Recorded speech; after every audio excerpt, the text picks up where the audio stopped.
Hello students, एक बार फिर आपके सामने टैक्सोनॉमी के टॉपिक के नेक्स्ट पार्ट को लेकर के उपस्थित हूँ।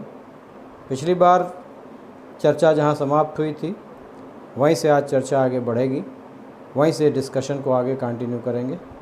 लास्ट टाइम पर मैंने फाइलम प्रोटोजोअन्स जो कि किंगडम प्रोटिस्टा में विटेकर ने इंक्लूड किया, उसके जनरल कैरेक्टर्स के बारे में आपसे डिस्कशन किया था, आपसे चर्चा की थी और कुछ स्पेसिफिक जनरल कैरेक्टर्स के पॉइंट्स के साथ मैंने आपसे चर्चा की थी, जिनमें पहला पॉइंट था हैबिटेट का। उसके बाद मार्फोलॉजिकल कैरेक्टर्स थे यानी बाहरी संरचना, एनाटॉमिकल हिस्टोलॉजिकल कैरेक्टर्स आंतरिक संरचना, फिजियोलॉजिकल प्रोसेस जैविक क्रियाएँ क्रिया विधियाँ, उसके बाद फिर एम्ब्रियोलॉजिकल कैरेक्टर डेवलपमेंट विकास। इन पॉइंट्स के साथ मैंने आपसे जनरल कैरेक्टर्स डिस्कस कर लिए थे। अब इस ग्रुप को आगे क्लासिफाई किया गया है, फाइलम प्रोटोजोआ को आगे क्लासेस में, उसके बाद फिर ऑर्डर्स में एंड फाइनली जब हम लास्ट कैटेगरी स्पीसीज़ पर पहुंचते हैं तब क्लासिफिकेशन एंड होता है। इस चीज़ को भी हम यहाँ पर आज स्पष्ट रूप से समझ लेंगे। साथ में प्रोटोजोअन के कुछ स्पेसिफिक एग्जाम्पल्स हैं, उनकी इकोनॉमिकली इम्पोर्टेंस है क्योंकि इसमें ढेर सारे पैरासाइट्स हैं जो ह्यूमन में तमाम डिजीज़ेस डेवलप करते हैं। साथ में कुछ ऐसे यूज़फुल प्रोटोजोअन्स भी हैं, उनकी भी चर्चा इसी क्लासिफिकेशन के साथ हो जाएगी। तो आइए शुरू करते हैं protozoan classification with economic importance. चलिए शुरू करते हैं फाइलम प्रोटोजोआ के क्लासिफिकेशन और इकोनॉमिक इम्पोर्टेंस के डिटेल को। तो फाइलम प्रोटोजोआ का जो हायर बुक्स क्लासिफिकेशन फॉलो करती हैं वो एक प्रोटोजोलॉजिस्ट हैं एल.एच. हाइमन, उनका दिया हुआ ये क्लासिफिकेशन है जिसमें फाइलम प्रोटोजोआ को दो ग्रुप्स में बांटा गया है। और यहाँ ध्यान रखिएगा, इसका आधार पहले ही बता चुका हूँ, that is locomotory organs. In organs के साथ दोनों चीज़ें ध्यान रखने की हैं, टाइप्स भी और presence absence of locomotory organs, यानी प्रचलन के जो अंग हैं उनकी उपस्थिति अनुपस्थिति के आधार पर इसको सबसे पहले दो सब फाइलम में बांटा गया। पहला सब फाइलम कहलाता है प्लाज्मोड्रोमा और दूसरा कहलाता है सीलियोफोरा। प्लाज्मोड्रोमा में जो लोकोमोटरी स्ट्रक्चर्स हैं उनमें स्यूडोपोडिया है, फ्लैजेला है या फिर लोकोमोटरी आर्गन नहीं है, यानी लोकोमोशन नहीं है, नो लोकोमोटरी आर्गन्स। और सीलियोफोरा में सीलिया। इस आधार पर ये दो समूह हैं। अन्य स्ट्रक्चर्स भी, अन्य कैरेक्टर्स भी हैं, लेकिन ये सबसे इम्पॉर्टेंट कैरेक्टर। अब इसको आगे क्लासीफाई किया गया प्लाज्मोड्रोमा को मेनली इन 3 क्लासेस, और ये फॉलो किया जाता है, ये आपको लिखा मिलेगा इंटरमीडिएट लेवल की बुक्स में भी, 12th की किताबों में भी।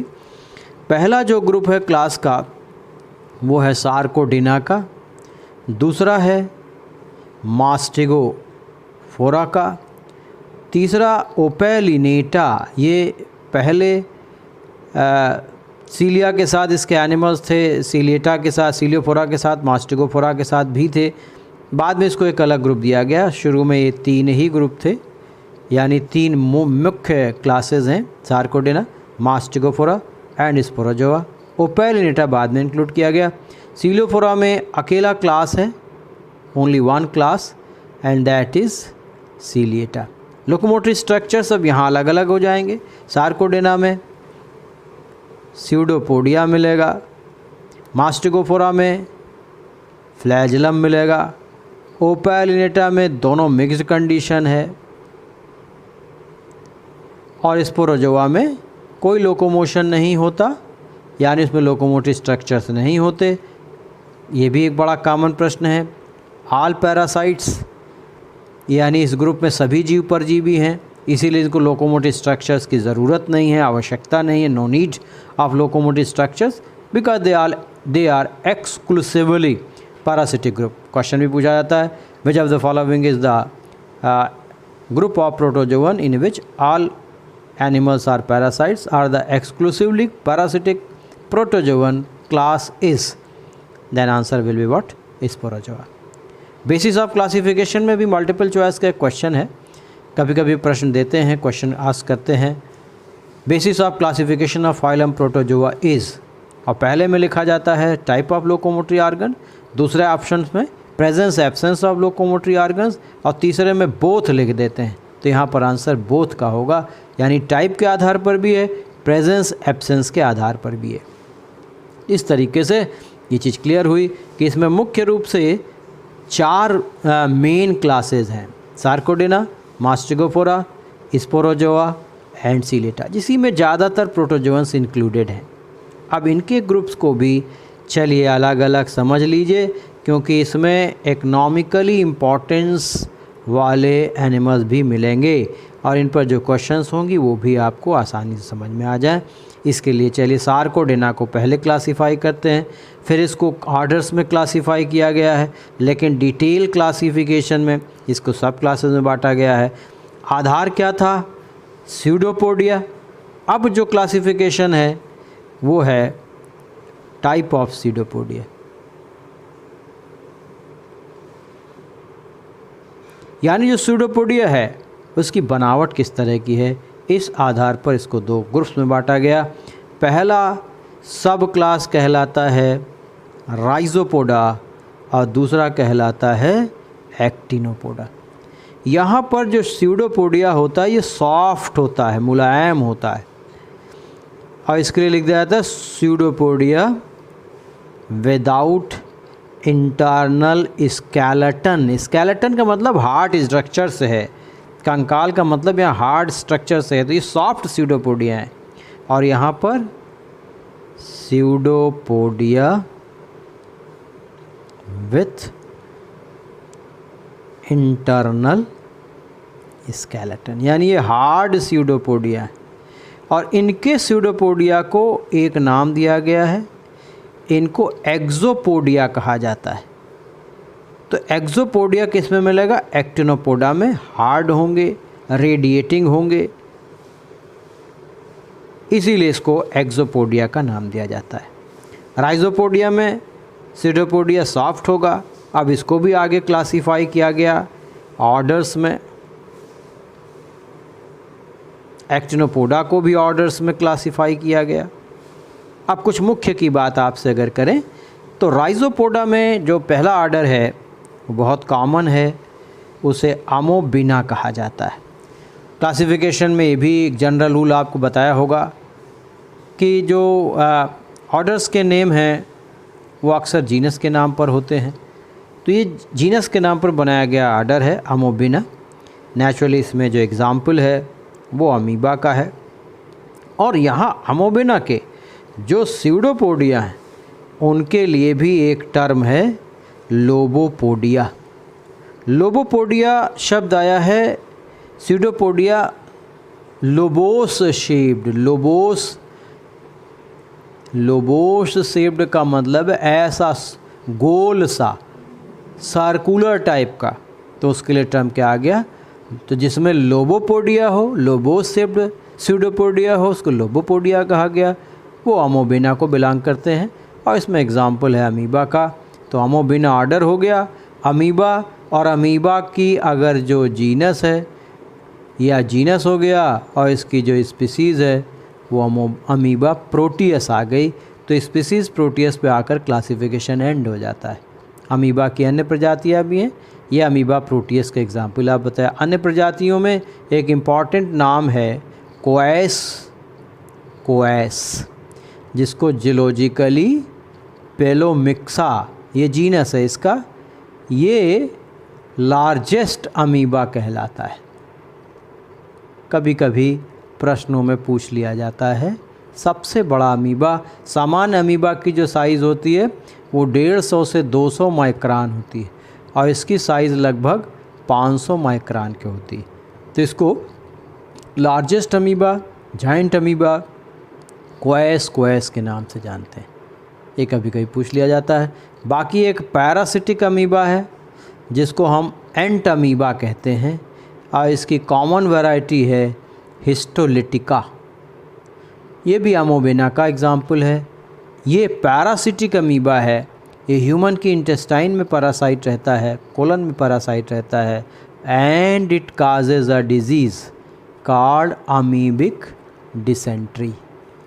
ये अमीबिक डिसेंट्री काज करता है। अमीबिक डिसेंट्री ये स्टमक का डिसऑर्डर है, अमीबियासिस भी इसे कहा जाता है, एक कॉमन डिसऑर्डर है। ये एंटामीबा हिस्टोलिटिका की वजह से होता है। ये पहला ग्रुप है। अब आइए इसके कुछ अन्य आर्डर्स की भी बात देख ली जाए, जो दूसरे आर्डर्स हैं।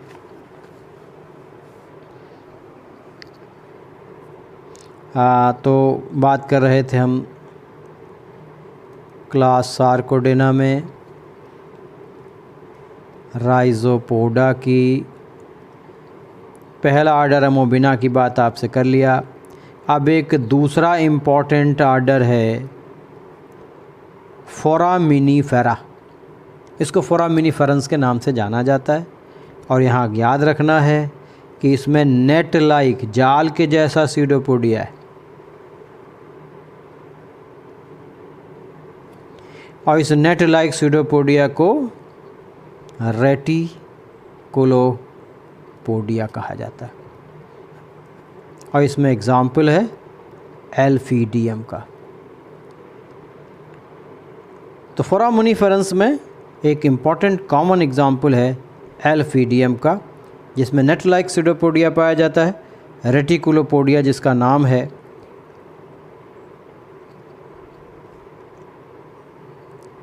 एक और ग्रुप है फाइलोसा का। इसमें जो सीडोपोडिया है इसको फिल्लोपोडिया कहा जाता है। मशरूम के जो गुच्छे होते हैं उसके जैसा ये दिखाई पड़ता है। और इसमें एग्जाम्पल है यूग्लाइफा का। ये सब डिटेल हायर क्लासेस में आपको ये काम आता है, पूछ लिया जाता है। फिल्लोपोडिया इज़ प्रेजेंट इन, फिल्लोपोडिया किस में पाया जाता है, तो वो है इम्पॉर्टेंट एग्जाम्पल इसमें लिखा जाता है। फोरामिनीफेरंस के साथ एक और भी ख़ास बात है, वो भी याद रखने की चीज़ है कि फोरामिनीफेरंस में फोरामेंस यानी छिद्र पाए जाते हैं। शेल्ड यानी इसमें शेल भी पाई जाती है। शेल का मतलब होता है हार्ड स्ट्रक्चर। इस पूरे राइजोपोडा में भी जो मेंबर्स हैं कुछ में शेल पाई जाती है, अमोबिना में नहीं है, वहाँ नेकेड बॉडी है, वहाँ कोई कवरिंग नहीं है। लेकिन फोरामिनीफेरंस में शेल भी मिलती है, पेलिकल भी पाई जाती है। इनमें एपर्चर्स पाए जाते हैं, और इन एपर्चर से जो और शेल भी है तो किसकी है, कैल्शियम कार्बोनेट की है। तो कैल्शियम कार्बोनेट बॉडी के भीतर से यानी प्रोटोप्लाज्मिक जो मटेरियल है उससे ही सिक्रीट होता है, और उन एपर्चर से बाहर निकल कर के फ्लो आउट कर जाता है, बाहर की तरफ बह जाता है। इसीलिए इनके लिए एक शब्द आपको लिखा मिलेगा, ऊजिंग प्रोटोजोवन। प्रोटोजोवन ऊज, प्रोटोजोवन ऊज, जैसे घाव होते हैं बहने वाले, उसको ऊज कहा जाता है, ऊजिंग स्कार, बहने वाला घाव। वैसे ही प्रोटोजोवन ऊज ये बनाते हैं। और जब ये प्रोटोजोवन ऊज बनाते हैं तो समुद्रों में फैल जाता है, डीप सी फॉर्म होते हैं, गहरे समुद्रों में पाए जाते हैं।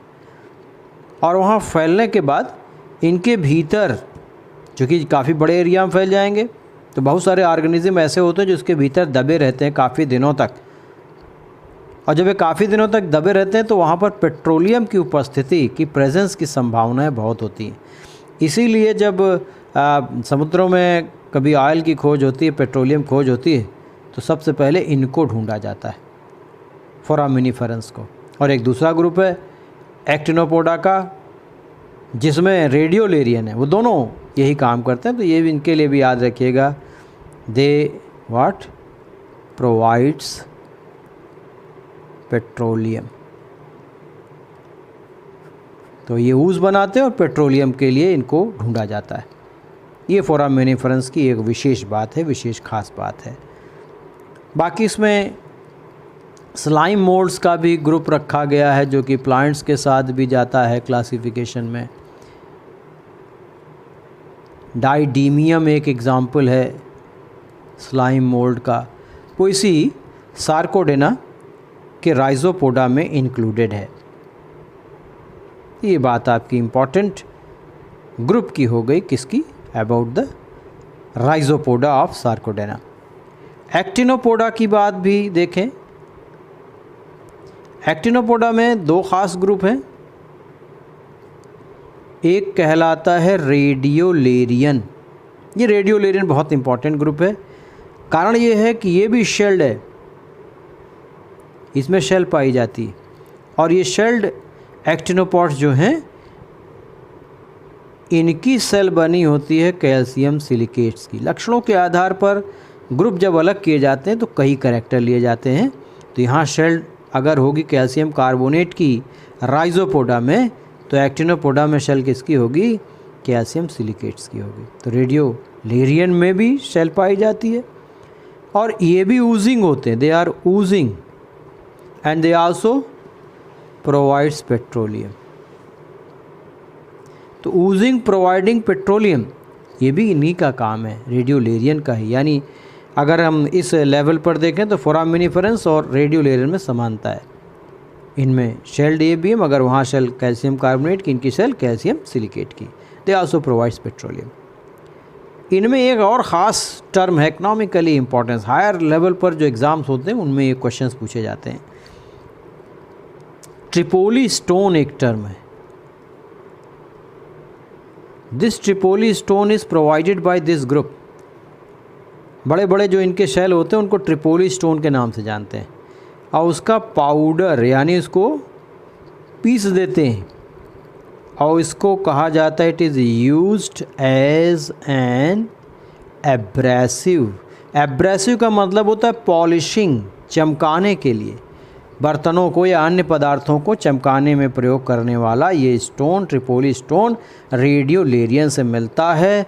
और इसमें एक एग्ज़ाम्पल है थैलेसीकोला, और दूसरा है कोलाज़म। थैलेसीकोला एंड कोलाज़म, ये दोनों एग्जाम्पल्स हैं। तो ये एक्टिनोपोडा का पहला ग्रुप है। अब इसी एक्टिनोपॉड में दूसरा मेंबर अगर कहा जाए, ये रेडियोलेरियन है। दूसरा एग्जाम्पल है, इसमें एग्जाम्पल लिख रहा हूँ, एक्टिनोफ्रिश। एक्टिनोफ्रिश जिसका कॉमन नेम है सन एनिमलक्यूल, क्योंकि इसमें सन रेस के जैसे एक्सोपोडिया बाहर की ओर दिखते हैं, इसलिए इसको एक्टिनोफ्रिश के नाम से हम जानते हैं। सन एनिमलक्यूल यहाँ है। अभी आप देखेंगे मास्टिकोपोरा में तो बेल एनिमलक्यूल मिलेगा। ऐसे ही जब आप आएंगे सीलेटा में तो वहाँ बेल एनिमलक्यूल को वार्टिसेला कहते हैं, और जब हम पैरामीशियम में जाएंगे तो वहाँ उसको हम स्लीपर एनिमलक्यूल कहते हैं। तो 3 एनिमलक्यूल याद रखना है। तो यहाँ इस पूरे डिस्कशन में एक ख़ास बात आपको याद रखनी है, टाइप ऑफ स्यूडोपोडिया। एक हो गया लोबोपोडिया, एक्टिनोपोडिया, एक्सोपोडिया, रेटिकुलोपोडिया एंड फिलोपोडिया। कभी प्रश्न आएगा विच of the following is not a type of pseudopodia. ध्यान रखिएगा, अक्सर नॉट आता है तो उसमें ये सब अगर लिखा हो तो ये टाइप होगी, और अगर पैरापोडिया लिख दें तो पैरापोडिया साइड लगे एनलिडा में पाया जाता है। इस तरह से क्वेश्चन डेवलप होते हैं। ये पहले क्लास का टोटल डिस्कशन है। अब आइए अगला जो दूसरा क्लास है दैट इज़ मास्टिकोफोरा। अब आइए मास्टिकोफोरंस की बात की जाए।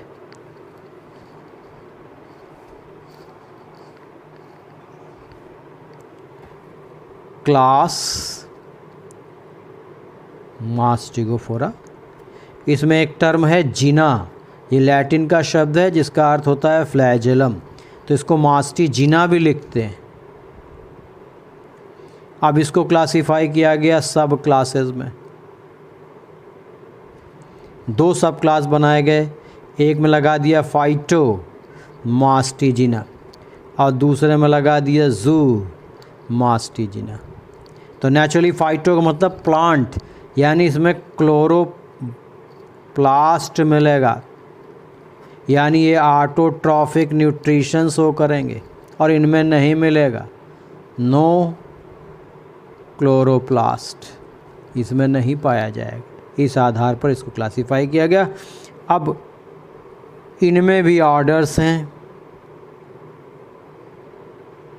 इसमें एक सबसे कॉमन एग्जाम्पल आप खूब पढ़ते हैं, यूग्लेनॉइडिना, यानी इसमें एग्जाम्पल है किसका? यूग्लिना का। और इसी में एक एग्जाम्पल है पैरानिमा, ये भी टाइप है यूग्लिना की,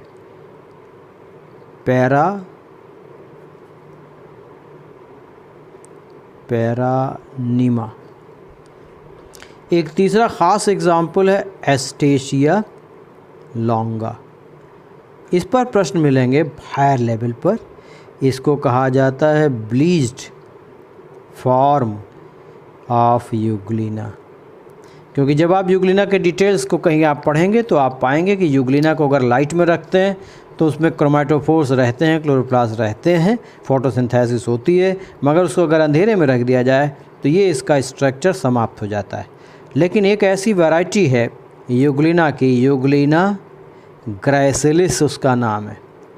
अगर इस यूग्लिना ग्रैसिलिस को अंधेरे में रख दिया जाए और फिर वापस इसको लाइट में लाएं तो फिर क्रोमेटोफोर रीजनरेट नहीं होते। बाकी वैराइटीज़ में रीजनरेट होते हैं, इसमें रीजनरेट नहीं होते। इसका मतलब ये एस्टेशिया लॉन्गा इज यूग्लिना ग्रैसिलिस विदाउट क्रोमेटोफोर है, इसीलिए इसको ब्लीच्ड फॉर्म कहते हैं। ब्लीचिंग, दाग धब्बे छुटाना, ये ब्लीच्ड हो जाता है, परमानेंटली समाप्त हो जाता है, इसलिए इम्पॉर्टेंट है। अच्छा सवाल हायर लेवल पर, हायर कंपटीशन में पूछा जाता है। ये बात हुई यूग्लिनॉइडिना की। इसके बाद दूसरा इम्पॉर्टेंट ग्रुप है डाइनोफ्लैजेलेटा। डाइनोफ्लैजेलेट्स के नाम से बहुत कॉमन है डाइनोफ्लैजेलेटा, और इसमें अच्छे एग्जाम्पल्स हैं, जिसमें एक एग्जाम्पल है नॉक्टिलुका, सिरेटियम। इसलिए इम्पॉर्टेंट है कि ये एक बड़ा इम्पॉर्टेंट फेनोमेना है, सोज बायोल्यूमिनेसेंस, अंधेरे में चमकना। वो भी एक स्पेसिफिक प्रोटीन के वजह से होते हैं जिसे हम लूसीफेरिन कहते हैं। जुगनू चमकता है, बिल्ली की आंखें चमकती हैं, उसमें एक स्पेसिफिक प्रोटीन होता है लूसीफेरिन। ये प्रोटीन इन प्रोटोजोअन्स में भी पाया जाता है। इसीलिए नॉक्टिलुका और सिरेटियम क्या शो करता है? बायोल्यूमिनेसेंस, लाइट इमिटिंग, यानी ये लाइट इमिट करते हैं, इसीलिए इनको बायोल्यूमिनेसेंट प्रोटोजोअन्स कहा जाता है। एक तीसरा है गोनिया लक्स। ये गोनिया लक्स भी एक इकोनॉमिकली इम्पॉर्टेंट इसलिए है क्योंकि एक स्पेसिफिक डिजीज़ काज करता है ये, और इस डिजीज़ को कहा जाता है PSP, जिसका पूरा नाम है paralytic shellfish poisoning. Paralytic shellfish poisoning इसलिए होती है क्योंकि ये गोनिया लक्स एक टॉक्सिक मटेरियल जिसको सेक्सोटॉक्सिन कहा जाता है, ये रिलीज़ करता है। और ये सेक्सोटॉक्सिन ये शेल फिशेज़ में, आर्थ्रोपॉड में कुछ एग्जाम्पल्स हैं, उनमें ये कलेक्ट हो जाता है, और जब उसको कोई ह्यूमन बीइंग खा जाता है तब उसमें डिजीज़ होती है पैरालिटिक शेल फिश पॉइजनिंग, जिसमें नर्व सेल्स डैमेज होती हैं और उस व्यक्ति को पैरालिसिस हो जाती है। इसीलिए this Gonyaulax releases a toxic material called saxitoxin which collects in shellfishes, and when taken as food by human being it develops a disease called as paralytic shellfish poisoning। Economic importance में कभी कभी पूछ लिया जाता है। So this is the two very important group. बाकी इसमें algal examples भी हैं, ट्राइकोमोनास, क्लेमेडोमोनास, क्रिस अमीबा, ये सारे एग्जाम्पल्स इसमें कोट किए जाते हैं। ये एल्गल एग्जाम्पल्स भी हैं, एल्गी के साथ भी पाए जाते हैं। वॉलवॉक्स, क्लेमाइडोमोनास इसमें कोट किए जाते हैं, क्योंकि प्रोटोजोअन्स में मिक्स्ड कंडीशन है, ये एक अलग सा ग्रुप है। ये सब इसकी कुछ कंट्रोवर्सीज भी हैं जो इसके क्लासिफिकेशन में पढ़ते हैं। जूमास्टिजिना, जूमास्टिकोफोरा, इसमें एक इम्पॉर्टेंट एग्जाम्पल है प्रोटोमोनाडिना। इसमें दो ख़ास एग्जाम्पल्स हैं, एक का नाम है ट्रिपैनोसोमा और दूसरे का नाम है लिशमानिया। ट्रिपैनोसोमा से एक रोग होता है जिसको कहा जाता है स्लीपिंग सिकनेस, और लिशमानिया से एक रोग होता है जिसे कहा जाता है कालाजार। ये दोनों डिजीज़ेज़ इस खास पैरासाइट से होती हैं, ह्यूमंस की डिजीज़ हैं, sleeping sickness and kala azar. Trypanosoma से स्लीपिंग सिकनेस और कालाजार से लिशमानिया से कालाजार, जिसको हम डम फीवर के नाम से भी जानते हैं। ये सब ऐसी डिटेल्स हैं जो कि कभी भी प्रश्नों में पूछे जा सकते हैं। तो dum fever is nothing but is kalazar, ये कालाजार का दूसरा नाम, ठीक है। बाकी स्लीपिंग सिकनेस है वो ट्रिपैनोसोमा से होती है, डिटेल्स में उसके अलग टाइप्स की बात होती है। तो ये बात आपसे हो गई प्रोटोमोनाडिना की। दूसरा एक आर्डर है डिप्लोमोनाडिना। इसमें एक एग्जाम्पल है जियार्डिया इंटेस्टाइनैलिस। जियार्डिया ये स्टमक में रहता है, इंटेस्टाइन में, और उसको डिजीज़ काज करता है जियार्डियासिस जिसको कहते हैं। और जियार्डिया इंटेस्टाइनलिस का एक कॉमन नेम है जो बहुत पूछा जाता है, grand old man of intestine. बुढ़ा व्यक्ति इसलिए कहते हैं क्योंकि एक बार अगर इन्फेक्शन इसका हो जाए तो बहुत इसका स्ट्रॉन्ग सिस्ट यानी इसके बाहर बड़ा हार्ड कवर होता है, दवाओं का प्रभाव नहीं होता। एक बार इन्फेक्शन होने के बाद इस सिस्ट बना करके सालों साल इंटेस्टाइन में पड़ा रहता है, इसीलिए इसको grand old man of intestine का नाम दिया जाता है। ऐसे ही ऑर्डर बहुत याद करने की ज़रूरत नहीं है। एक इम्पॉर्टेंट एग्जाम्पल है जिसका नाम है ट्राइकोनिम्फा। ट्राइकोनिम्फा ये हाइपर पैरासाइट है, पैरासाइट विद इन पैरासाइट, यानी एक ऐसा परजीवी जो परजीवी के भीतर रहता हो। और ये कहाँ रहता है? इट लिव्स इन टर्माइट गट, यानी दीमक की आहार नाल में पाया जाता है। और ये करता क्या है? इट डाइजेस्ट सेल्यूलोज, जो दीमक सेल्यूलोज खाता है उसको ये पचाता है, इसीलिए इसको हाइपर पैरासाइट भी कहते हैं। सिम्बायोटिक टाइप का भी एसोसिएशन है ये, parasitic, parasite with in parasite, दोनों एक दूसरे से बेनिफिटेड हैं, मगर चूंकि दोनों पैरासाइट हैं इसीलिए इसको बेहतर तरीके से क्या लिखा गया है? Hyper parasite. ये ट्राइकोनिम्फा का एग्जाम्पल है। ऐसे ही एक एग्जाम्पल और लिख दे रहा हूँ, ट्राइकोमोनास। इसकी दो वैरायटीज़ हैं, एक है टीनेक्स, ये गम पैरासाइट, मसूड़ों का पैरासाइट, और एक वैरायटी है ट्राइकोमोनास वैजाइनैलिस, ये फीमेल जेनाइटल ट्रैक्ट का पैरासाइट है। ये गोनोरिया डिजीज़ फीमेल्स में काज करता है। तो दो पैरासाइट हैं, एक Trichomonas tenax and other one is Trichomonas vaginalis. ये जू फ्लैजेलेट्स, जू मास्टिगेट्स हैं, जू मास्टिजिना के मेंबर्स हैं। मोस्ट इंपॉर्टेंट एग्जांपल्स की चर्चा मैंने आपसे की। It is all about the Mastigophora. ये मास्टिकोफोरा क्लास की बात हो जाती है। इसके बाद हम अगर बात करें तो मास्टिकोफोरा के बाद का जो ग्रुप है, मास्टिकोफोरा के बाद का एक छोटा सा ग्रुप है ओपैलिनेटा का। ये छोटा ग्रुप है, इसमें एक ऑर्डर है ओपैलिनिडा, एग्जाम्पल है ओपैलाइना, सिपीडिया। ये दोनों एम्फीबियन पैरासाइट हैं, यानी ये एम्फीबिया की बॉडी में पाए जाने वाले परजीवी हैं, उसी से इस ग्रुप का नाम बढ़ना है, छोटा सा ग्रुप है। And then comes class sporozoa, जिसमें सभी परजीवी हैं, ऑल पैरासाइट्स हैं। अब इनमें जो स्पोर्स यानी इनके जो रिप्रोडक्टिव बॉडी जिसको स्पोर्स कहा जाता है, उसके आधार पर इसको आगे क्लासिफाई किया, पहला ग्रुप बनाया, यानी ये सब क्लास है। पहला ग्रुप बनाया गया है टीलोस्पोरिडिया, दूसरा ग्रुप है पायरोप्लाज्मिया, तीसरा ग्रुप है निडोस्पोरिडिया और चौथा ग्रुप है एनिडोस्पोरिडिया। निडोस्पोर्स के आधार पर, बनने के आधार पर। टीलोस्पोरिडिया में दो ख़ास एग्जाम्पल्स हैं। एक का नाम है ग्रीग, यानी ऑर्डर्स की बात आ गई, क्लासिफिकेशन, ग्रीगेरिनिडा। इसमें एग्जाम्पल है मोनोसिस्टिस का। ये अर्थवर्म में पैरासाइट है और अर्थवर्म का रिप्रोडक्टिव यानी प्रजनन अंग है सेमिनल वेसाइकिल, उनमें परजीवी है मोनोसिस्टिस बेडार्डाई। यहाँ ध्यान रखिए ग्रीगेरिनिडा और यूग्लेनोइडिना में एक ख़ास बात याद आ जाती है जो कि बताना ज़रूरी है। दो विशेष प्रकार के मूवमेंट होते हैं जो सिर्फ प्रोटोजोवन मूवमेंट्स हैं। एक कहलाता है ग्रीगराइन मूवमेंट और दूसरा कहलाता है यूग्लेनोइड मूवमेंट।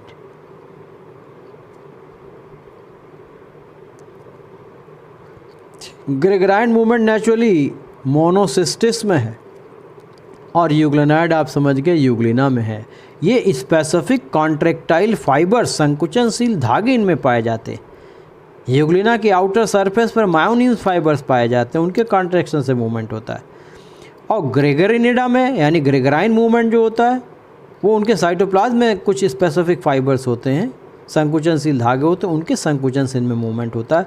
ये स्पेसिफिक प्रोटोजोवन मूवमेंट है। बाकी सीडोपोडिया अन्य ग्रुप्स में पाए जाएंगे, फ्लैजलम भी मिलेगा, सीलिया भी मिलेगा, मगर ये दो मूवमेंट स्पेसिफिक प्रोटोजोवन मूवमेंट हैं। अगर कोई बढ़िया सवाल बनाया जाएगा तो इसको ज़रूर ध्यान में रखिएगा।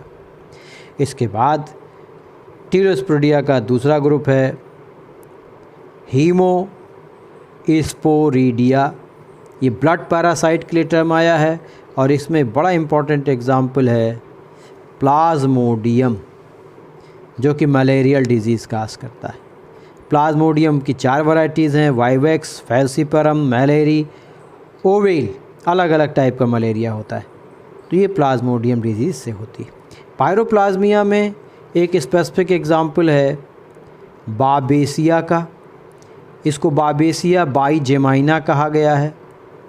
इससे जो रोग है उसका नाम भी बड़ा इम्पॉर्टेंट है, पूछ लिया गया है कई एग्ज़ाम्स में, red water fever in kettles. और इसको red water fever of Texas कहा जाता है क्योंकि इसकी खोज अमेरिका के टेक्सास में हुई थी, यानी डिजीज़ पहले वहाँ अपीयर हुई थी जहाँ बहुत इसने कैटल्स को डैमेज किया था, इसीलिए इसका नाम पड़ गया red water fever of Texas in kettles. ये इम्पॉर्टेंट एग्जाम्पल है पायरोप्लाज्मिया का। ऐसे ही निडोस्पोरिडिया में एक बहुत इम्पॉर्टेंट एग्जाम्पल है नोज़ेमा बॉम्बिसाइटिस का। नोज़ेमा बॉम्बिसाइटिस एक डिज़ीज़ काज करता है जिसका नाम है पेब्राइन डिज़ीज़ और ये काज करता है बॉम्बैक्स मोराई। ये है सिल्क वॉर्म। तो सिल्क वॉर्म में जो डिज़ीज़ काज होती है पेब्राइन, वो इस प्रोटोजोवन के द्वारा होती है। ये उनके कोकून को डैमेज कर देता है। इसीलिए क्वेश्चन बहुत कॉमन क्वेश्चन है, बहुत अच्छा प्रश्न है, हायर एग्जाम में पूछा जाता है। The parasite which damages sericulture industry, यानी जो सेरीकल्चर इंडस्ट्री है जिससे सिल्क उत्पादित होता है उसको डैमेज करने वाला पैरासाइट कौन सा है? नोज़ेमा बॉम्बिसाइटिस। क्योंकि ये क्या करता है? It damages cocoon. क्या नष्ट कर देगा? जिससे धागे मिलते हैं उसी को नष्ट कर देता है। इसलिए बहुत इंपॉर्टेंट एग्जाम्पल याद रखिएगा। निडोस्पोरिडिया में नोज़ेमा बॉम्बिसाइटिस और ए निडोस्पोरिडिया में एक एग्जाम्पल है जिसका नाम है सार्कोसिस्टिस।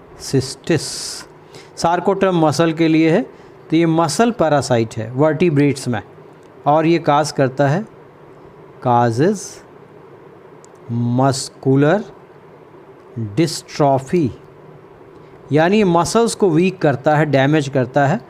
मस्कुलर एट्रॉफी डैमेज करता है, इसलिए इसको कहा जाता है व्हाट? सार्कोसिस्टिस। बल्कि डिस्ट्रॉफी ना लिख करके इसको बेटर टर्म में एट्रॉफी लिखा जाए।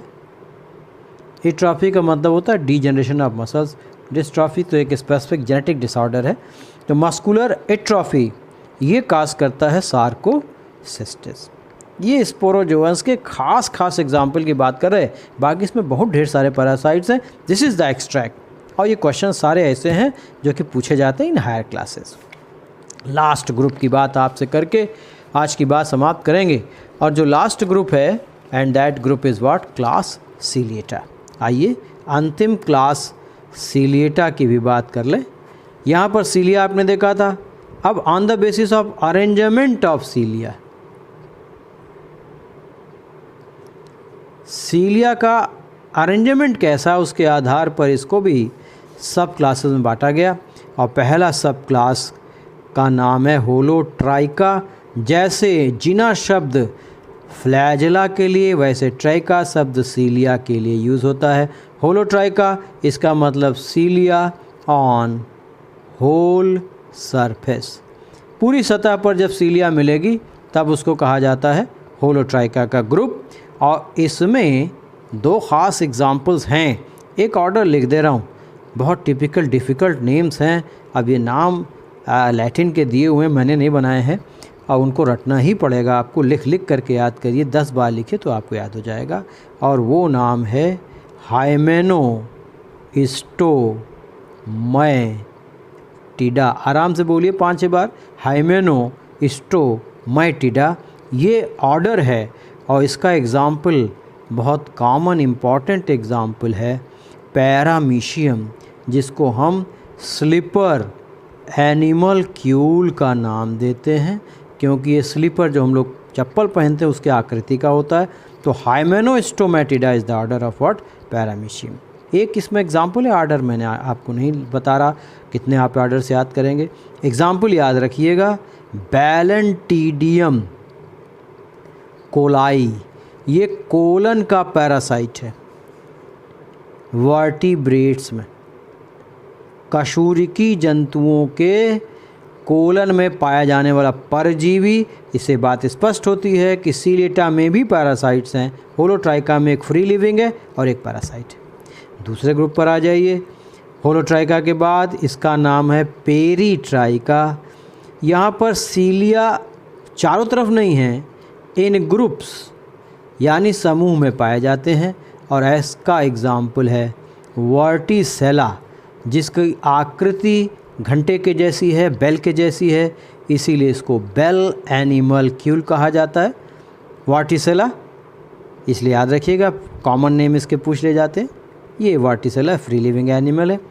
इसके बाद एट्राइका, या इसको एसिनेटा भी कहा गया है। एट्राइका की ख़ास बात यह है कि इसमें नो सीलिया, लेकिन कब, एडल्ट स्टेज पर, यानी शुरू में है बाद में नहीं है। और ये भी बहुत इंपॉर्टेंट ग्रुप है, क्योंकि अगर इसमें ऐसा ग्रुप है जिसमें कि एडल्ट में ना हो, यानी कि सीलिया के आधार पर क्लासिफिकेशन है, अर्ली स्टेज में बनता है आगे, द ग्रुप ऑफ सीलिएटा और the protozoan which has no cilia is known as.